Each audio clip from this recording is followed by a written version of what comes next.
ఐదు వరకు హరీష్ ను అరెస్ట్ చేయొద్దు, పంజాగుట్ట పోలీసులకు హైకోర్టు ఆదేశం, ఫోన్ ట్యాపింగ్ కేసులో అంటూ ఒకరిని చూస్తున్నాం. సో 5 వరకు అరెస్ట్ చేయొద్దు అని చెప్పేసి పంజాగుట్ట పోలీసులకు హైకోర్టు ఆదేశం. సో ఫోన్ ట్యాపింగ్ కేసులో చూస్తాం. దీనిపైన మనం చక్రధర్ని లైన్లో తీసుకుంటే చాలా వివరాలు కూడా చెప్పేటువంటి ప్రయత్నం చేస్తాడు. ఎందుకంటే ఈ కేసు వేసింది ఖచ్చితంగా చక్రధర్ అనేటువంటి విషయంలో మనకు కొంత క్లారిటీ రావడం జరిగింది. సో ఆయన ఒకసారి లైన్లో తీసుకుని మనం ఆయనతో మాట్లాడేటువంటి ప్రయత్నం చేద్దాం.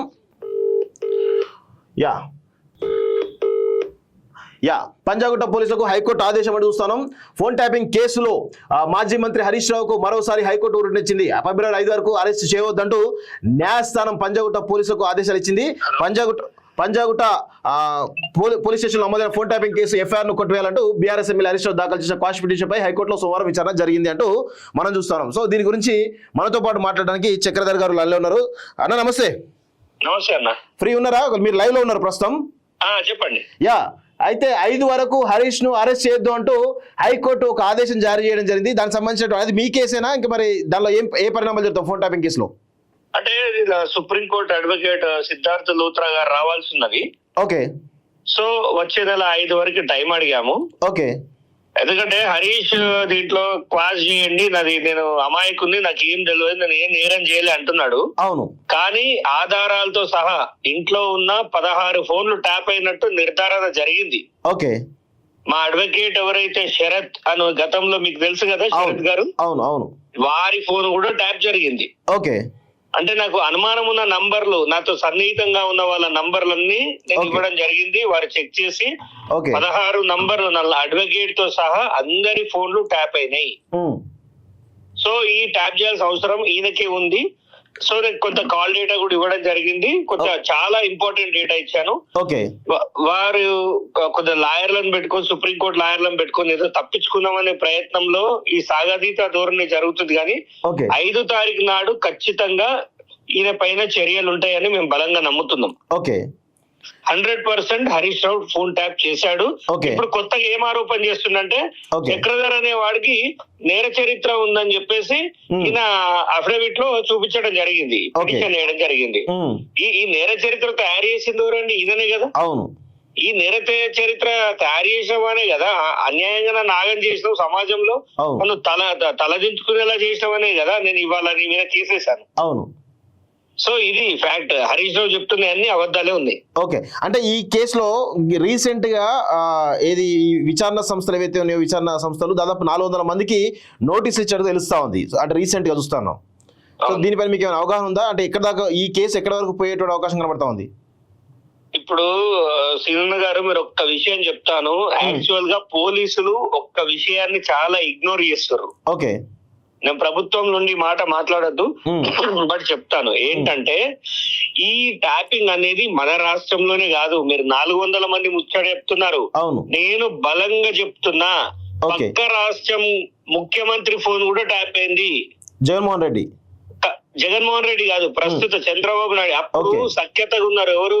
జగన్మోహన్ రెడ్డి గారు, కేసీఆర్ ఒకే కంచం ఒకే మంచం లాగా ఉన్నోళ్ళు. ఇక్కడ జరిగిన వ్యవహారమే ఆంధ్రాలో జరిగింది. Chandrababu Naidu phone, Pawan Kalyan phone, Lokesh phone. నేను దేనికంటే దానికి చెప్తాను. ఎందుకంటే నేను చూసిన పర్యవసానాలు చూస్తే ఈ రిటర్న్ గిఫ్ట్ ఇస్తా అన్న కేసీఆర్ ఆ మాట అనడం ఆంతర్యం కూడా ఫోన్ ట్యాపింగే. వాళ్ళు గనక నిజంగా చెప్తున్నాను, ఆన్ రికార్డ్స్ చెప్తున్నాను, నేను దేనికైనా ఒప్పుకుంటాను.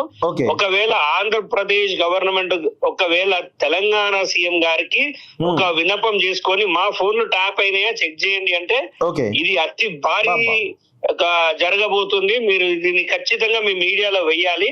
కానీ ఇక్కడ విషయం ఏంటి అంటే, ఇక్కడ మాకు చాలా రకాల మీడియా అనుమానాలు ఏంటంటే, తిరుపతి అన్నకు బెయిల్ రావడం తోటి మిగతా వాళ్ళకు కూడా బెయిల్ వస్తుంది, రాబోయే రోజుల్లో 1-2 months లో అందరూ కూడా బెయిల్ వస్తుంది అనేటువంటి ఒక చర్చ బలంగా జరుగుతుంది. ఈ క్రమంలో ప్రభాకర్ రావు, శ్రవణ్ రావు ఏమో US లో ఉన్నారు. అసలు ఈ కేసు పురోగతి ముందుకు సాగే అవకాశం కనబడుతుందా మీకేమైనా? ఖచ్చితంగా అండి, ఖచ్చితంగా. ఎందుకంటే చట్టంలో ఉన్న దాన్ని బట్టి ఆయన A4 ఉన్నట్టున్నాడు ఆ కేసులో. అవును అవును. సో దాంట్లో ఆయనకి బెయిల్ దొరికింది. బెయిల్ దొరకడం అంటే అదేం రిలీఫ్ ఏం కాదు. అవును. ఆయన విచారణ ఎదుర్కోవాల్సిందే. మిగతా వాళ్ళకి వచ్చే పరిస్థితి లేదు. ఎందుకంటే ఇప్పుడు హరీష్ రావుతో పాటు రాధాకిషన్ రావుతో పాటు ప్రణీత్ రావు కూడా నా కేసులో ఉన్నాడు. యాక్చువల్ గా ప్రణీత్ రావు అనేవాడు సిద్దిపేటకు వచ్చి ఒక 2-3 రోజులు ఎలక్షన్ టైంలో తిరిగి వెళ్ళాడు. ఓకే, అక్కడ పరిస్థితులు చూసిండు. ప్రణీత్ రావుకి సిద్దిపేటతో ఏం పనండి? అవును, అంటే వీళ్ళందరూ ఉన్నారు. ఇక తిరుపతి అన్న పాత్ర ఎంతవరకు నా కేసులో ఉంది లేదు, ఇప్పుడు నా దాంట్లో లేకున్నా ఇప్పుడు వేరే దాంట్లో ఉన్నా మళ్ళీ అదుపులోకి తీసుకోవాల్సిందే. అవును అవును అవును. సో కొంత చట్టంలో ఉన్న లొసుగులు వాడుకొని ఆయన ఇప్పుడు బయటకు వచ్చిండు. కానీ ఏమైనా డిస్టర్బెన్సెస్ చేస్తే నాకు తెలిసి అయితే ఆయన బెయిల్ పిటిషన్ ని క్యాన్సిల్ చేయాలని మళ్ళీ వెళ్లే ఛాన్సెస్ కూడా ఉంటాయి. కానీ అలాంటి వారిని బయట వదలడం అనేది మాలాంటి వాళ్ళకి సేఫ్టీ కాదు. ఓకే, ఎందుకంటే అతను గతంలో నయ్యూం గ్యాంగ్ లో కూడా మీకు ఐడియా ఉంది.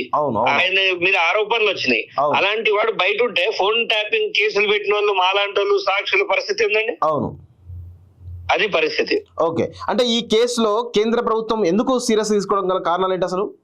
బీజేపీ బీఆర్ఎస్ ఒక్కటే అని ప్రపంచం అంతా కోడెగూస్తుంది. ఓకే, కానీ ఇక్కడ బీజేపీ సంబంధించినటువంటి గవర్నర్ ఎవరైతే ఉన్నారో Tripura governor Indrasena Reddy phone tap చేశారు, కొంతమంది హైకోర్టు జడ్జిల ఫోన్లు ట్యాప్ చేసి చేయడం జరిగిందని చెప్పేసి చాలా పెద్ద కథనాలు వస్తున్నప్పుడు కూడా బీజేపీ ఎందుకు వెనకడుగుస్తున్నట్టు? ఇప్పుడు వాళ్ళకి అవసరం. ఇప్పుడు దేశంలో బీజేపీ బలహీన పడుతుంది. ఓకే, ఎందుకంటే 2 టర్మ్లు 3 టర్మ్లు కాగానే అది సర్వసాధారణం. ఈ సమయంలో మోడీ చంద్రబాబు నాయుడు పైన డిపెండ్ అయ్యిండు. ఇప్పుడు దిక్కుమాలినట్టు వాళ్ళకి దరిద్రం ఏంటంటే ఇప్పుడు ఈ బీఆర్ఎస్ వల్ల మేము ఏదో సాధిస్తాం రేపు రాబోయే ఎలక్షన్స్ లో ఒక కూటమి ఏర్పడి, ఆంధ్రాలో కదా కూటమి ఏర్పడ్డట్టు ఈ దొంగలతోటి ఈ బీజేపీలు కలిసే అవకాశం చాలా ఉన్నది. బీఆర్ఎస్ బీజేపీ మీరు చూడండి, వాళ్ళు చట్టా పట్టాలు వేసుకుని తిరుగుతున్నారు, ఒకరిపైన ఒకరు విమర్శలు తగ్గించారు. ఈ రెండు కలిసి రేవంత్ రెడ్డి గారిని తిట్టడమే ఎజెండాగా పెట్టుకున్నాయి. సోషల్ మీడియా గానీ అన్ని విధాలుగా రేవంత్ రెడ్డి గారే టార్గెట్ చేస్తున్నాయి రెండు పార్టీలు. ఓకే అన్న, thank you very much. Thank you. So మొత్తానికైతే చక్రధర్ గౌడ్ చాలా సంచలన విషయాలు చెప్పడం జరిగింది. చంద్రబాబు ఫోను, అదేవిధంగా పవన్ కళ్యాణ్ ఫోన్, లోకేష్ ఫోన్ కూడా ట్యాప్ చేసిన అనేటువంటి ఒక బలమైనటువంటి ఆరోపణ చేస్తూ ఉన్నాడు.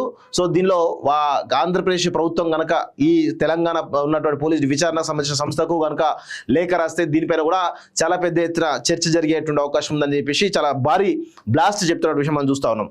సో ఈ క్రమంలో ఇది ఎక్కడి వరకు పోతుందో అర్థం కాని పరిస్థితి కనబడతా ఉంది. 5 వరకు హరీష్ ను అరెస్ట్ చేయొద్దు, పంజాగుట్ట పోలీసులకు హైకోర్టు ఆదేశం. ఫోన్ ట్యాపింగ్ కేసులో అంటూ ఒకరిని చూస్తున్నాం. సో 5 వరకు అరెస్ట్ చేయొద్దు అని చెప్పేసి పంజాగుట్ట పోలీసులకు హైకోర్టు ఆదేశం. సో ఫోన్ ట్యాపింగ్ కేసులో చూస్తాం. దీనిపైన మనం చక్రధర్ని లైన్లో తీసుకుంటే చాలా వివరాలు కూడా చెప్పేటువంటి ప్రయత్నం చేస్తాడు. ఎందుకంటే ఈ కేసు వేసింది ఖచ్చితంగా చక్రధర్ అనేటువంటి విషయంలో మనకు కొంత క్లారిటీ రావడం జరిగింది. సో ఆయన ఒకసారి లైన్లో తీసుకుని మనం ఆయనతో మాట్లాడేటువంటి ప్రయత్నం చేద్దాం.